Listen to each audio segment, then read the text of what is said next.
Hello दोस्तों, मैं आपका दोस्त संजीव। आप सभी को 74वें गणतंत्र दिवस की हार्दिक शुभकामनाएं। उम्मीद है कि आपको मेरा पिछला लेक्चर पसंद आया होगा, जिसमें हमने बताया था आपको बेसिक्स अबाउट सेल। सेल के बारे में कुछ बेसिक बातें बताई थी और मैंने सेल के रिक्वायरमेंट के बारे में बताया था कि जो कि एक नॉर्मल किसी भी सेल के लिए कुछ रिक्वायरमेंट होती है, उनके बारे में हमने बात किया था। फिर मैंने आपको बताया था प्रोकैरियोटिक यूकैरियोटिक सेल के बारे में बात किया था। फिर उसके बाद मैंने आपको बताया था जीन, डीएनए, क्रोमेटिन और क्रोमोसोम के बारे में बात किया था। मैंने बताया था कि सेल होता क्या है। सेल एक कंपार्टमेंट, एक चैम्बर होता है। क्या सेल एक कंपार्टमेंट, एक चैम्बर होता है जो क्या करता है, जो बाहर के इन्वायरमेंट को अंदर के इन्वायरमेंट से अलग करता है। मैंने बताया था कि जो सबसे पहले हमारी लाइफ जो हुई थी, ऑरिजिन हुई थी और इवोल्यूशन में आप पढ़ेंगे, वो कहाँ हुई थी, वो वाटर में हुई थी, वाटर में, पानी में। तो सेल के बाहर क्या था, पानी था। सेल के अंदर भी पानी था। ठीक है, तो उसको अलग करने के लिए एक कंपार्टमेंट, एक चैम्बर बना, जिसका क्या नाम था, सेल मेम्ब्रेन। क्या नाम था, सेल मेम्ब्रेन। तो जो रिक्वायरमेंट, हमारी पहली रिक्वायरमेंट है वो किसी भी सेल के लिए, वो क्या थी, सेल मेम्ब्रेन थी। सेल मेम्ब्रेन जो होता है वो किसका बना होता है, वो लिपिड का बना होता है। किसका, लिपिड। लिपिड एक कंपाउंड होता है जो कि हाइड्रोफोबिक होता है। क्या, हाइड्रोफोबिक मतलब क्या होता है, हाइड्रोफोबिक का वाटर को वो रिपेल करता है। क्या करता है, वाटर को रिपेल करता है।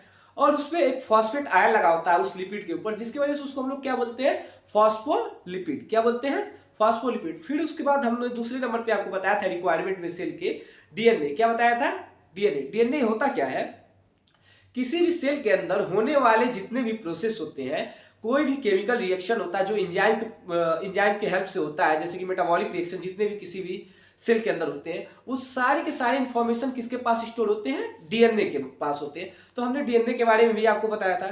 फिर हमने बताया था प्रोकैरियोटिक और यूकैरियोटिक सेल के बारे में बताया था हमने कि प्रोकैरियोटिक सेल होता है उसमें जितने भी केमिकल रिएक्शन होते हैं, जितने भी मेटाबॉलिक रिएक्शन होते हैं, वो सारे के सारे किस में होते हैं, साइटोप्लाज्म में होते हैं। किस में होते हैं, साइटोप्लाज्म में होते हैं।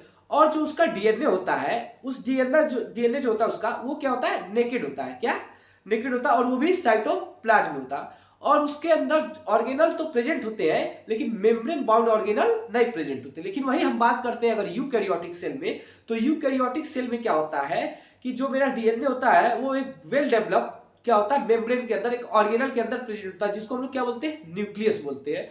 और जितने भी ऑर्गेनल होते हैं, ज्यादातर ऑर्गेनल में क्या होता है, मेम्ब्रेन बाउंड ऑर्गेनल प्रेजेंट होते हैं। लेकिन अगर प्रोकैरियोटिक की बात करेंगे तो उसमें ऑर्गेनल प्रेजेंट होते हैं, लेकिन मेम्ब्रेन बाउंड ऑर्गेनल नहीं प्रेजेंट होते हैं। तो फिर उसके बाद मैंने आपको बताया था, फिर उसके बाद हमने पढ़ा था जीन के बारे में, क्रोमेटिन के बारे में, और डीएनए के बारे में, और फिर क्रोमोसोम के बारे में। तो आइए देखते हैं, कुछ डिटेल में हम पढ़ेंगे उसके बारे में आज, कि प्रोकैरियोटिक सेल क्या होता है, प्रोकैरियोटिक सेल के अंदर कैसे सेल डिवीजन होता है, सेल साइकिल क्या होता है, phases of cell cycle, cell cycle के अंदर कितने फेजेज होते हैं, क्या क्या होते हैं, वो पढ़ेंगे। यूकैरियोटिक सेल के अंदर कैसे सेल डिवीजन होता है, आइए देखते हैं।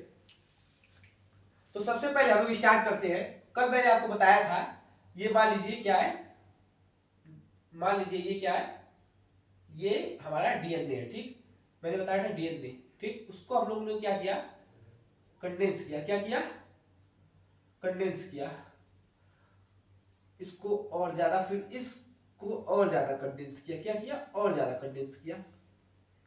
आपको याद होगा ये फिगर मैंने कल बताया था आपको। इस पार्ट को हम लोग क्या बोल रहे हैं, इस पार्ट को हम लोग बोल रहे हैं डीएनए। क्या, डीएनए। ठीक, इस पूरे पार्ट को हम लोग बोल रहे हैं क्या, कल मैंने बताया था क्रोमेटिन। क्या, क्रोमेटिन। और इस पार्ट को हम लोग बोल रहे हैं क्या, क्रोमोसोम। क्रोमोसोम।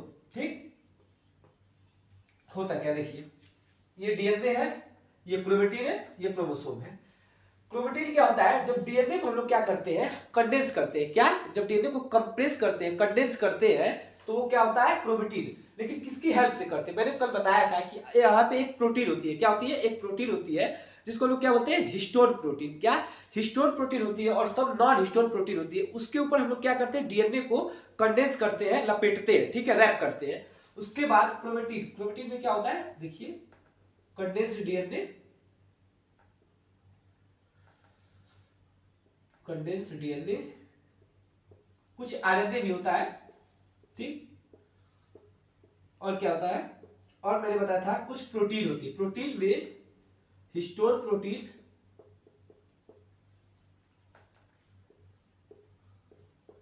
और सब नॉन हिस्टोन प्रोटीन, कुछ नॉन हिस्टोन प्रोटीन भी होती है। ठीक है, नॉन हिस्टोन प्रोटीन।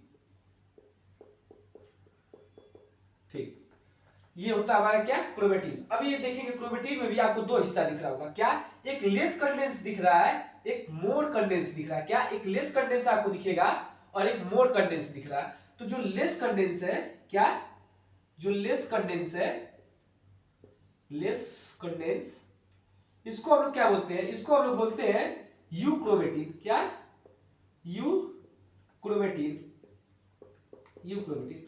और ये जो मोर कंडेंस पार्ट आपको दिख रहा है, ये पार्ट, इस पार्ट को हम लोग बोलते हैं हेट्रोक्रोमेटिन। क्या, हेट्रोक्रोमेटिन। ठीक, होता क्या है, कुछ होता नहीं है। जो लेस कंडेंस पार्ट है क्रोमेटिन का, उसको हम लोग यूक्रोमेटिन बोल दिए, और जो मोर कंडेंस पार्ट है उसको हम लोग क्या बोल दिए, हेट्रोक्रोमेटिन बोल दिए। ठीक, अब देखिएगा, ठीक, ये हमारा क्रोमोसोम है। ठीक है, हाईली कंडेंस क्रोमोसोम क्या होता है, कंडेंसेशन ऑफ क्रोमेटिन। क्या, क्रोमेटिन को हम लोग और ज्यादा कंडेंस करते हैं, और इसमें क्या होता है, क्रोमेटिन को और ज्यादा कंडेंस करते हैं आरएनए और हिस्टोन प्रोटीन की हेल्प से। ठीक है, इसको हम लोग बोलते हैं क्रोमोसोम। देखिएगा आगे,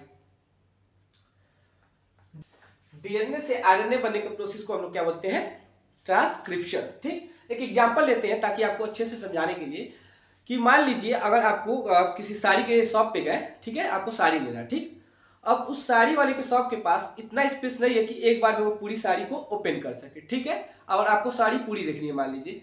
ठीक है, तो वो क्या करेगा, वो कुछ पार्ट को लेगा, पहले क्या करेगा, उसको ओपन करके आपको दिखाएगा, फिर उसको पैक करेगा और दूसरे पार्ट को ओपन करके आपको दिखाएगा। ठीक उसी प्रकार क्या होता है कि जो ये यूक्रोमेटिन वाला पार्ट होता है, जो कि लेस कंडेंस होता है, पहले वो खुलता है डीएनए में। क्या, पहले वो खुलता है डीएनए में, क्योंकि डीएनए से आरएनए बनने के प्रोसेस को हम लोग क्या बोलते हैं, ट्रांसक्रिप्शन।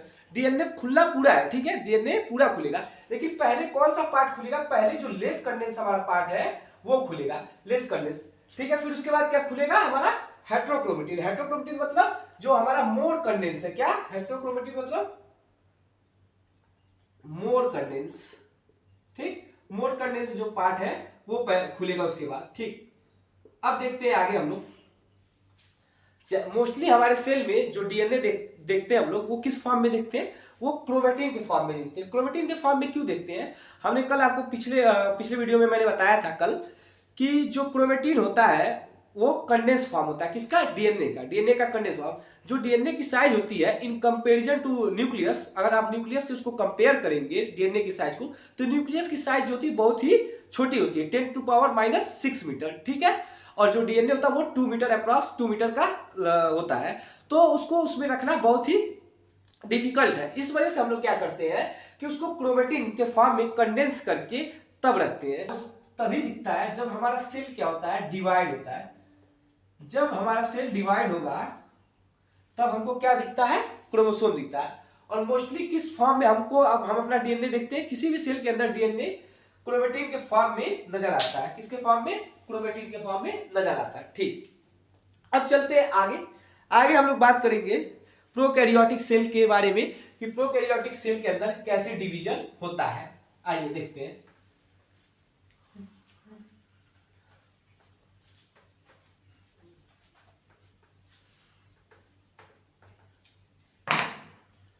देखिए प्रोकैरियोटिक सेल के बारे में, ठीक है, प्रोकैरियोटिक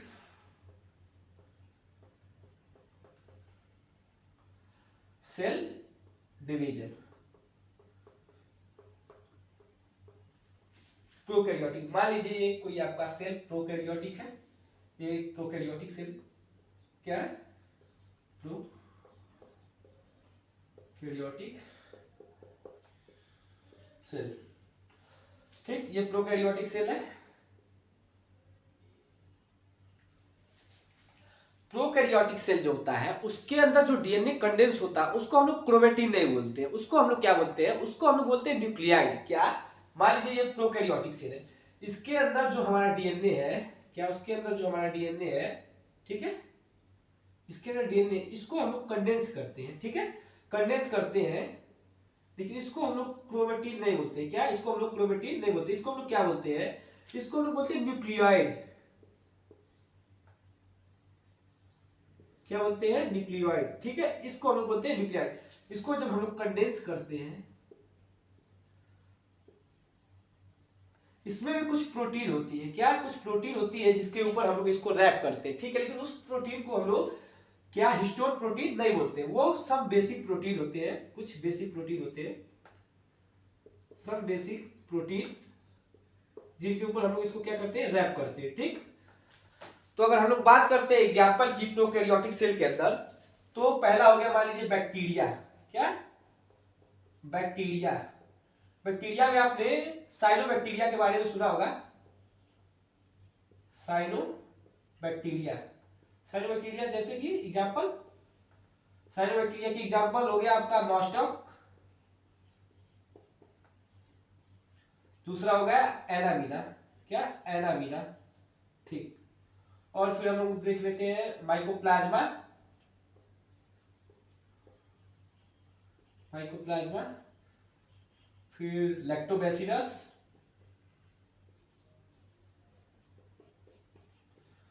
और दूसरा अगर हम लोग बात करें तो आर्कीबैक्टीरिया,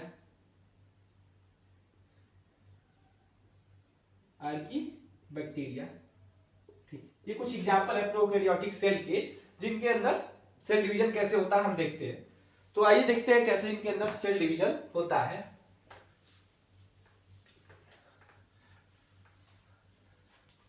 ठीक है, ये हमारा प्रोकैरियोटिक सेल है, इसको हम लोग क्या बोलते हैं प्रोकैरियोटिक सेल में, इसको हम लोग बोलते हैं, इस डीएनए को हम लोग क्या बोलते हैं, न्यूक्लियोइड। क्या बोलते हैं, न्यूक्लियोइड। ठीक है, मान लीजिए ये हमारा प्रोकैरियोटिक सेल है, इस सेल को सबसे पहले क्या करते हैं, सेल डिवीजन में क्या करते हैं, इस न्यूक्लियोइड को हम लोग डबल करते हैं। क्या करते हैं, न्यूक्लियोइड को डबल करते हैं, और फिर उसके बाद हमारा सेल क्या होता है, डायरेक्ट डिवाइड हो जाता है। क्या क्या होता है, ये जो हमारा न्यूक्लियोइड है ये दोनों पार्ट में डिवाइड हो जाता है। ठीक, प्रोकैरियोटिक सेल डिवीजन कैसा होता है कि सबसे पहले क्या होता है, सबसे पहले ये मान लीजिए मेरा प्रोकैरियोटिक सेल है, कोई भी बैक्टीरिया सेल है, मान लीजिए बैक्टीरिया सेल है। इस सेल में क्या हुआ, ये जो न्यूक्लियोइड था, जो डीएनए था, वो क्या हुआ, वो पहले डबल करता है। क्या करता है, न्यूक्लियोइड को वो क्या करता है, डबल करता है। क्या करता है, डबल करता है, जिसको हम लोग डीएनए डुप्लीकेशन भी बोल सकते हैं, डीएनए डुप्लीकेशन। ठीक है, डीएनए डुप्लीकेशन। फिर क्या करता है, इस सेल को क्या करता है, डायरेक्ट डिवाइड करता है। क्या, डायरेक्ट क्या होता है, देखिएगा, डायरेक्ट डिवीजन। क्या, डायरेक्ट डिवीजन, जिसको हम लोग क्या बोलते हैं, ए माइटोसिस बोलते हैं। क्या, ए माइटोसिस। ए माइटोसिस होता क्या है, ए माइटोसिस मतलब नो माइटोसिस। क्या, ए माइटोसिस मतलब नो माइटोसिस। क्या, नो माइटोसिस। इसमें होता क्या है, इसमें क्रोमोसोम नॉट विजिबल। क्या, क्रोमोसोम बनता नहीं है। ठीक है, क्रोमोसोम नॉट विजिबल। और क्या होता है, स्पिंडल फाइबर, क्या, spindle fibre do not form. ये आगे हम पढ़ेंगे स्पिंडल फाइबर क्या होता है, डू नॉट फॉर्म। ठीक है, स्पिंडल फाइबर नॉट फॉर्म कर देते। ठीक है, ये हमारा होता है प्रोकैरियोटिक सेल डिवीजन। क्या होता है, प्रोकैरियोटिक सेल डिवीजन। अब हम लोग आगे देखेंगे कि जो भी बैक्टीरिया सेल होता है, क्या, बैक्टीरिया सेल होता है, उसमें जो सेल डिवीजन होता है वही उसका ग्रोथ और रिप्रोडक्शन दोनों होता है। एनसीईआरटी में दिया हुआ है क्या, कि जो बैक्टीरिया सेल होता है वो उसका जो सेल डिवीजन होता है वो क्या होता है, वही उसका ग्रोथ होता है और रिप्रोडक्शन होता है। कैसे, आइए स्टेटमेंट को हम लोग जस्टिफाई करते हैं। फॉर बैक्टीरिया सेल, क्या, for bacteria cell, for bacteria cell division is both growth and reproduction. क्या, ग्रोथ एंड रिप्रोडक्शन, रिप्रोडक्शन। आइए देखते हैं कैसे। मान लीजिए कोई ये बैक्टीरिया का क्या है, सेल है, कोई ये बैक्टीरिया सेल है। ठीक, बैक्टीरिया सेल।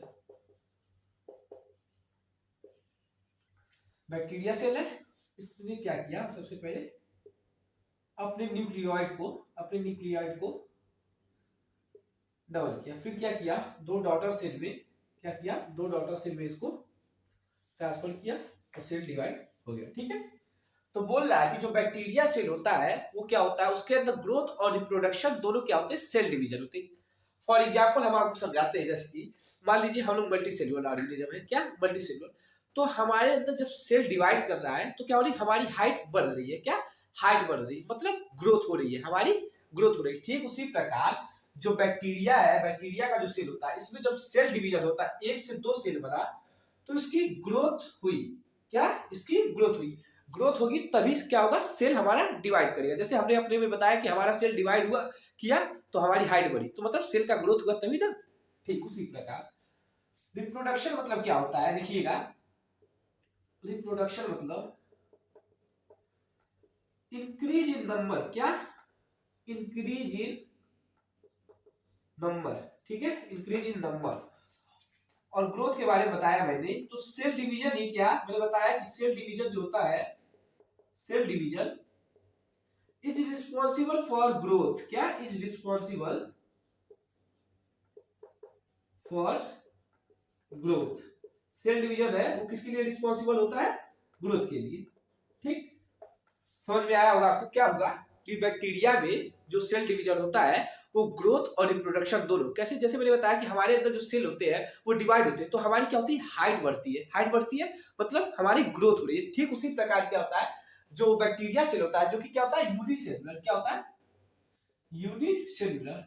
तो जो यूनिसेलुलर है, जो सिंगल सेल है, क्या सिंगल सेल, उसके अंदर भी ग्रोथ और रिप्रोडक्शन जो होता है, उसका मतलब क्या, सेल डिवीजन हो रहा है, सेल डिवाइड कर रहा है, जिसकी वजह से उसके अंदर ग्रोथ और रिप्रोडक्शन हो रहा है। ठीक, अब हम लोग बात करेंगे कि यूकैरियोटिक सेल में कैसे जो होता है सेल डिवीजन होता है, क्या यूकैरियोटिक सेल में सेल डिवीजन कैसे होता है। आइए देखते हैं यूकैरियोटिक सेल में सेल डिवीजन कैसे होता है। ठीक,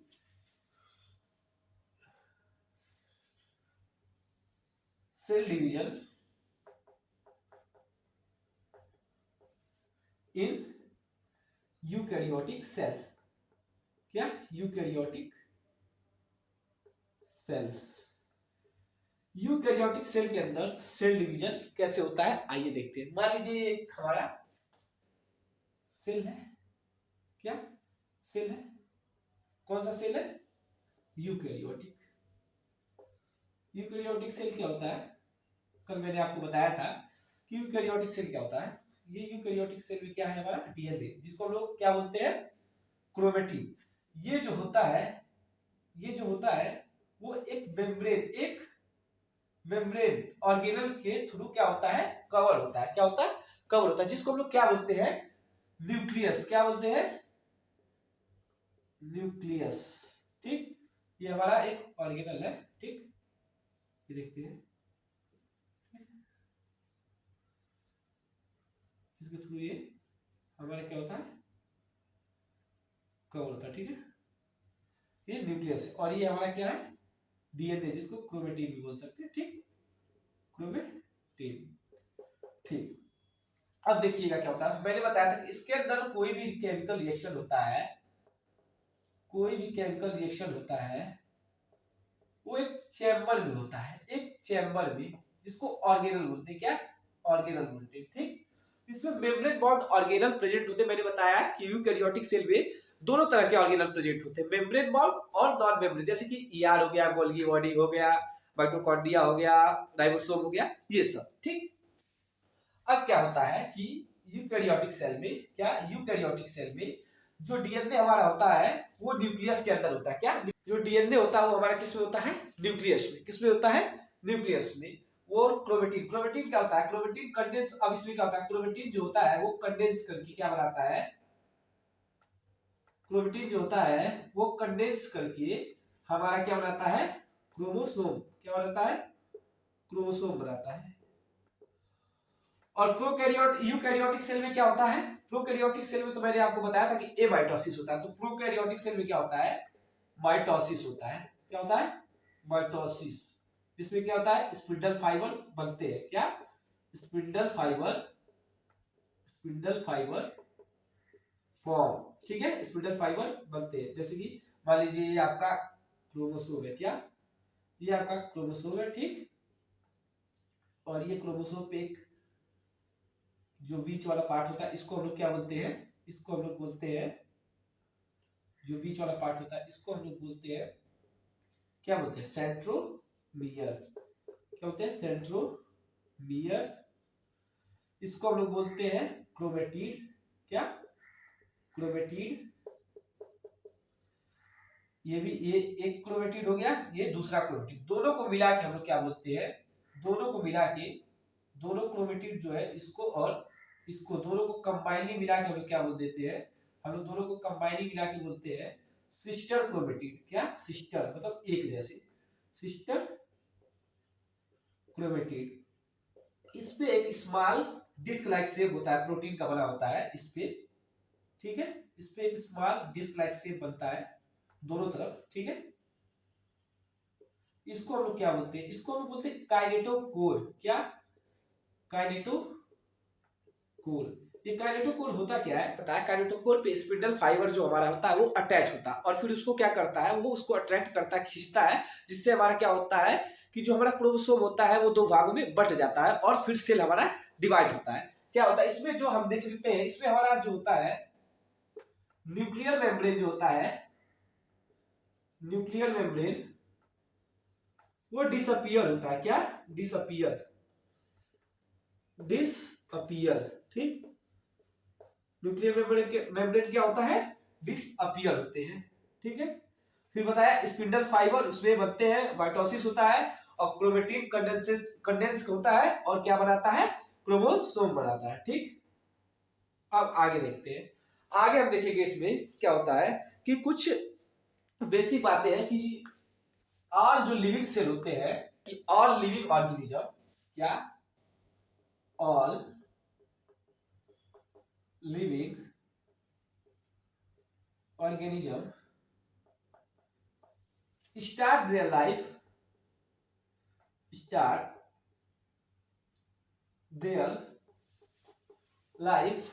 from सिंगल सेल।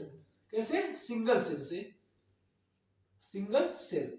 इसका मतलब क्या हुआ कि जितने भी लिविंग ऑर्गेनिज्म है, जितने भी लिविंग ऑर्गेनिज्म है वो अपना लाइफ कैसे स्टार्ट किए थे, सिंगल सेल से। किससे, सिंगल सेल। जैसे मान लीजिए कोई एक सेल है, जैसे जाइगोट, क्या, जाइगोट, सिंगल सेल, क्या, जाइगोट। ये जाइगोट है, आगे चल के क्या होगा, ये डिवाइड हुआ होगा, क्या हुआ होगा, डिवाइड हुआ होगा, ठीक, डिवाइड होगा, ठीक। तो एनसीईआरटी कहती है कि all living organism start their life from a single cell. क्या, सिंगल सेल। ये कोई सेल है जाइगोट, ठीक, इसके अंदर है क्रोमोसोम, क्रोमोसोम सॉरी, इसके अंदर है क्या, क्रोमेटिन। क्या, डीएनए जो है वो किसके फॉर्म में, क्रोमेटिन के फॉर्म में है। तो ये जाइगोट है, जाइगोट क्या हुआ, डिवाइड हुआ, 1 से 2, 2 से 4, क्या है, सिंगल सेल है, ठीक है। इसका क्या हुआ, डिवीजन हुआ, फिर इसका डिवीजन हुआ, फिर क्या हुआ, ऐसे डिवीजन होता गया और फिर फाइनली क्या बन गया, फाइनली मानते हैं एक लिविंग ऑर्गेनिज्म बन गया, ठीक है, ऐसे, ठीक है। तो हुआ क्या, देखते हैं, सेल डिवीजन। क्या हुआ, सेल डिवीजन हुआ, सेल डिवीजन हुआ और ग्रोथ हुआ।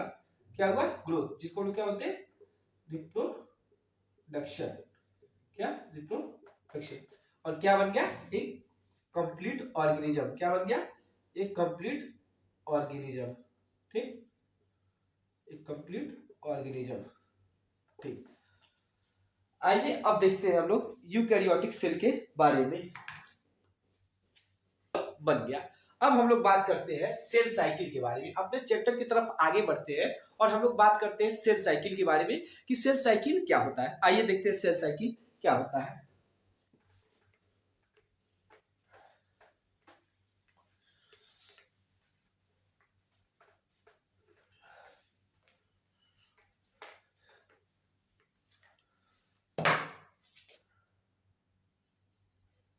सेल साइकिल, ठीक है, सेल साइकिल के बारे में देखते हैं सेल साइकिल होता क्या है। ये एक सेल है, ठीक। क्या करता है ये, डिवाइड करता है। कैसे डिवाइड करता है, सबसे पहले इसके अंदर मान लीजिए क्या है, ये क्रोमेटिन है।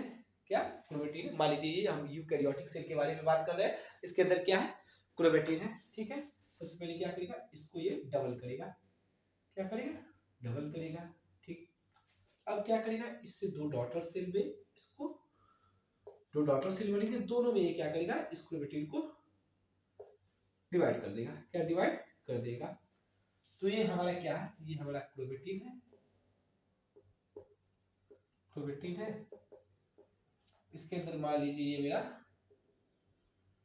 न्यूक्लियस है, मान लीजिए ये न्यूक्लियस है, ठीक है। ये हमारा न्यूक्लियस है, क्या है, न्यूक्लियस है, ठीक है, न्यूक्लियस है, ठीक, हमारा न्यूक्लियस है। तो देखिएगा क्या होता है, हमारा ये क्रोमेटिन है, ये है न्यूक्लियस, ठीक है। पहले क्या होता है, क्रोमेटिन जो होता है डीएनए वो डबल होता है, फिर जाके हमारा क्या होता है, सेल हमारा वो डिवाइड होता है। क्या, सेल हमारा डिवाइड होता है, ठीक।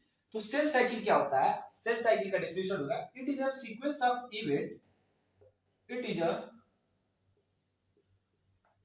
सीक्वेंस ऑफ इवेंट इंक्लूडिंग, क्या, इंक्लूडिंग ग्रोथ, डीएनए रेप्लिकेशन या डुप्लीकेशन, ठीक है, डीएनए डुप्लीकेशन, एप्लीकेशन, और क्या, एंड सेल डिवीजन। क्या, सेल डिवीजन। मतलब कि क्या होता है सेल साइकिल, ये एक सीक्वेंस ऑफ इवेंट होता है जिसके अंदर क्या होता है, ग्रोथ होता है सेल का, फिर सेल का ग्रोथ होने के बाद क्या होता है, डीएनए डबल होता है, ठीक है, डीएनए का डुप्लीकेशन होता है, फिर उसके बाद क्या होता है, उसके बाद सेल फाइनली हमारा डिवाइड करता है। ऐसे ये इवेंट लगातार चलता रहता है, जिसको हम लोग क्या बोलते हैं, सेल साइकिल। ऐसे ही ये इवेंट चलता रहता है। ये दो डॉटर सेल है, ठीक है, ठीक। ये होता है हमारा क्या, सेल साइकिल। इसमें क्या होता है, चेंजेस ऑकर इन साइटोप्लाज्म, क्या, changes occur in cytoplasm. Cytoplasm के अंदर क्या होता है, चेंजेस हमको दिखने मिलता है। साइटोप्लाज्म के अंदर क्या, साइटोप्लाज्म के अंदर जो भी ऑर्गेनल है वो भी अपने आप को प्रिपेयर करते हैं सेल को डिवाइड करने के लिए। जैसे माइटोकॉन्ड्रिया, राइबोसोम और भी बहुत सारे सेल ऑर्गेनल होते हैं जो क्या करते हैं, अपने आप को प्रिपेयर करते हैं। फिर क्या होता है, changes occur in cytoplasm and nucleus. क्या, न्यूक्लियस के अंदर तो हम लोग चेंज दिख रहा है, क्या कि हमारा जो क्रोमेटिन है वो डबल हो रहा है, तो न्यूक्लियस के अंदर भी हमको चेंजेस देखने को मिलते हैं, ठीक। अब देखिए उसके बाद क्या होता है, उसके बाद इसके फीचर्स होते हैं। क्या, सेल साइकिल के फीचर्स। सेल साइकिल के क्या फीचर्स होते हैं, आइए बताते हैं सेल साइकिल के क्या फीचर्स होते हैं। सेल साइकिल के कुछ फीचर्स होते हैं, जैसे कि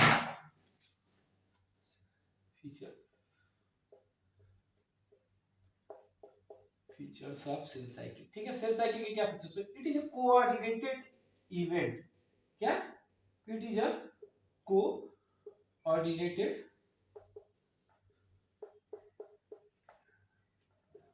it is a coordinated event. Coordinated event का मतलब क्या होता है कि प्रॉपरली क्या होगा, प्रॉपरली डीएनए क्या होगा, प्रॉपरली डीएनए डिवाइड होगा। क्या, प्रॉपरली डीएनए हमारा डिवाइड होगा, डीएनए का प्रॉपरली डुप्लीकेशन होगा। क्या क्या होगा, प्रॉपरली डीएनए डुप्लीकेशन, और क्या होगा, और देखिएगा देखिएगा क्या होगा, and equally distributed, equally distributed in two daughter cell, in two daughter cell, in daughter cell। मतलब क्या है, ये एक कोऑर्डिनेटेड इवेंट है, एक कोऑर्डिनेट इवेंट है जिसमें क्या होगा, डीएनए का डुप्लीकेशन होगा, ठीक है। उसके बाद जो डिस्ट्रीब्यूशन होगा डॉटर सेल में वो प्रॉपरली होगा। क्या, प्रॉपरली होगा, ठीक। अब दूसरा क्या होता है, इसका दूसरा फीचर देखिएगा क्या होता है, it is under genetic control. क्या? It is under genetic control. ये जीनेटिक कंट्रोल के अंदर होता है। जीनेटिक कंट्रोल इसका मतलब क्या है बताते हैं। ठीक है, जीनेटिक कंट्रोल के मतलब है क्या होता है कि मान लीजिए कोई हमारा सेल है, सपोज ह्यूमन सेल है। क्या? Human cell. ठीक है, ह्यूमन सेल। ठीक है, ये डिवाइड करता है 24 आवर्स में। कितना? 24 आवर्स में ह्यूमन सेल है, ये डिवाइड करता है 24 आवर्स में। तो ये एक जीनेटिक कंट्रोल के अंदर आता है। ठीक है, अगर इसका जीनेटिक कंट्रोल लॉस हो जाएगा, जीनेटिक कंट्रोल क्या होगा? लॉस हो जाएगा, और मान लीजिए सेल डिवाइड करने लगे 5 आवर में। ठीक है, 5 आवर में ये सेल डिवाइड करने लगे 5 आवर में, तो क्या होगा? इसके कारण क्या होगा कि जो सेल है उसका जेनेटिक कंट्रोल खो जाएगा। जेनेटिक कंट्रोल जिसकी वजह से क्या हो जाएगा? कैंसर। आपने सुना होगा कैंसर के बारे में। तो कैंसर में क्या होता है कि सेल का जो जेनेटिक कंट्रोल होता है वो खो जाता है, और सेल जो होता है फास्ट क्या करता है? अपने आप को फास्ट डिवाइड करना शुरू कर देता है। ठीक इसी प्रकार उसका जो जेनेटिक कंट्रोल होता है वो खो जाता है, उसमें म्यूटेशन हो जाता है। एक एनसीईआरटी में एक वर्ड दिया है, क्या? Intact genome. इंटैक्ट जीनोम इसका मतलब क्या होता है देखिएगा। जीनोम का मतलब होता है मेनी जीन। क्या? Many gene. और जो इंटैक्ट होता है, इंटैक्ट का मतलब होता है नो ब्रेकेज। No breakage. ठीक है, नो ब्रेकेज का मतलब होता है कि कहीं से टूटा नहीं होना चाहिए। अगर मान लीजिए कहीं म्यूटेशन हो गया और कोई जो हमारा डीएनए है, क्रोमेटिन है, क्रोमोसोम है, वो टूट गया, क्या? टूट के उसके अंदर चला गया, तो उससे म्यूटेशन हो जाएगी और उसका जो जेनेटिक कंट्रोल है वो खो जाए, लॉस हो जाएगा। ठीक है, और जिसकी वजह से क्या हो सकता है? कैंसर हो सकता है। ठीक, इसीलिए ये जो होता है ये अंडर जेनेटिक कंट्रोल में होता है, और इसका जो इवेंट होता है वो कोऑर्डिनेटेड होता है, मतलब डीएनए का डिस्ट्रीब्यूशन प्रॉपर्ली होगा और दोनों डॉटर सेल में इक्वल अमाउंट में होगा। ठीक, अब आगे चलते हैं, देखते हैं हम लोग सेल साइकिल डिवीजन के बारे में बात करते हैं। अब बात करेंगे हम लोग phases of cell cycle. Cell cycle के फेजेस के बारे में क्या होता है बताते हैं आपको। क्या होता है? फेज वैसे कुछ होता नहीं है, लेकिन हम लोग अब पढ़ने के लिए एक फेज का टर्म देते हैं। जैसे मान लीजिए कि सेल साइकिल क्या होता है? Sequence of event. क्या? इवेंट का किसी सीक्वेंस ऑफ इवेंट होना, वो लगातार चल रहा, तो उसको हम लोगों ने एक नाम दे दिया कि ये साइकिल है जो लगातार कंटिन्यूअस चल रही है, उसको हम लोग सेल साइकिल। इसी तरीके किसी भी सेल के अंदर जो भी चेंजेस होते हैं उनके स्टडी के लिए हम लोग एक नाम दे दिया कि क्या? फेज। इस फेज में क्या होता है, इस फेज में क्या होता है, तो वही सारे फेजेस के बारे में हम लोग पढ़ेंगे। तो जनरली फेज कुछ होता नहीं, फेज हम लोगों ने बनाया है कि स्टडी करने के लिए कि किसी सेल के अंदर जो भी चेंजेस होते हैं उन चेंजेस के स्टडी के लिए हमने जनरली एक फेज बनाया है। तो फेजेज ऑफ सेल साइकिल के बारे में पढ़ते हैं। क्या होता है? चेंजेस ऑकर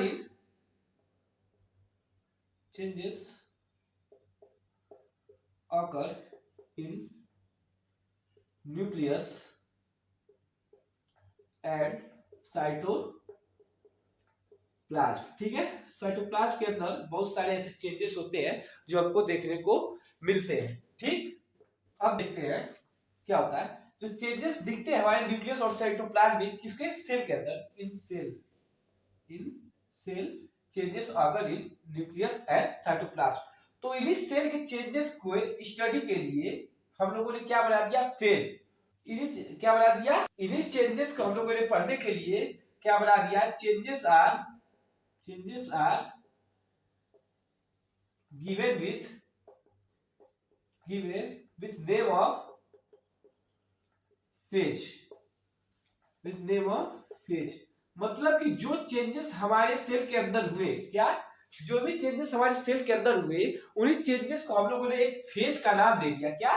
फेज का नाम दे दिया। और क्या क्या किसी भी सेल के अंदर चेंजेस होते हैं उनके बारे में हम लोग देखेंगे। जो मोस्ट इंपॉर्टेंट चेंज होता है, जो मोस्ट इंपॉर्टेंट चेंज होता है जिसको सेल डिवीजन बोलते हैं, चेंज होता है जिसको हम लोग क्या बोलते हैं? सेल डिवीजन बोलते हैं। सेल डिवीजन, क्या? सेल डिवीजन, इसको हम लोग फेज, ठीक है, फेज में पढ़ेंगे। ठीक है, फेज। आइए अब देखते हैं, ये हमारा एक सेल है। ठीक, ये मान लीजिए उसका एम फेज है। क्या? M phase. एम फेज का मतलब होता है माइटोसिस, क्या? Mitosis phase. सबसे ज्यादा जो चेंजेस देखने को मिलते हैं हमको सेल में, वो माइटोसिस के अंदर देखने को मिलते हैं। किसके? माइटोसिस के अंदर। और बाकी जो ये फेज होते हैं, इन तीनों फेज को क्या बोलते हैं? G1 S G2। इसको हम लोग रेस्टिंग फेज बोलते हैं। क्या? Resting phase. Resting phase. Phase का मतलब ये नहीं है कि इसके अंदर कुछ होता है। एग्जांपल देते हैं समझाने के लिए कि जैसे कि मान लीजिए आप पैदल जा रहे हैं, आपके कंपेयर में कोई आपका फ्रेंड है वो साइकिल से जा रहा है, और कोई और एक तीसरा मान लीजिए कोई है वो किससे जा रहा है? ट्रेन से जा रहा है। तो ट्रेन के कंपेयर अगर ट्रेन वाला देखिएगा पैदल वाले को, तो उसको लगेगा क्या कि वो तो चल ही नहीं रहा है। ठीक है, वो चल ही नहीं रहा है, वो रेस्टिंग कंडीशन में, लेकिन वो एक्चुअली में क्या, वो चल रहा है। ठीक उसी प्रकार इस सेल साइकिल में क्या होता है, सेल डिवीजन में, कि जो फेज होते हैं माइटोसिस में, जो ज्यादातर चेंजेस देखने को मिलते हैं वो हमको एम फेज में देखने को मिलते हैं। बाकी तीनों फेजों के अंदर जो चेंजेस होते हैं बहुत ही कम देखने को मिलते हैं, जिसकी वजह से हम इसको रेस्टिंग फेज भी बोल देते हैं। ये क्या होता है? जीवन फेज होता है। क्या? इसको हम लोग बोलते हैं जीवन फेज। इसको हम लोग बोलते हैं यस फेज। एस फेज का मतलब क्या होता है? Synthesis phase. क्या? सिंथेसिस। इसमें क्या होता है? इसमें जो हमारा डीएनए होता है उसका रिप्लिकेशन होता है। क्या होता है? डीएनए का रेप्लिकेशन होता है। डीएनए का रेप्लिकेशन होता है। और ये हमारा है G2 फेज। तो इन चारों फेजों के बारे में हम अपने अगले क्लास में पढ़ेंगे। तब तक के लिए आप लोग पढ़ते रहिए। Bye bye.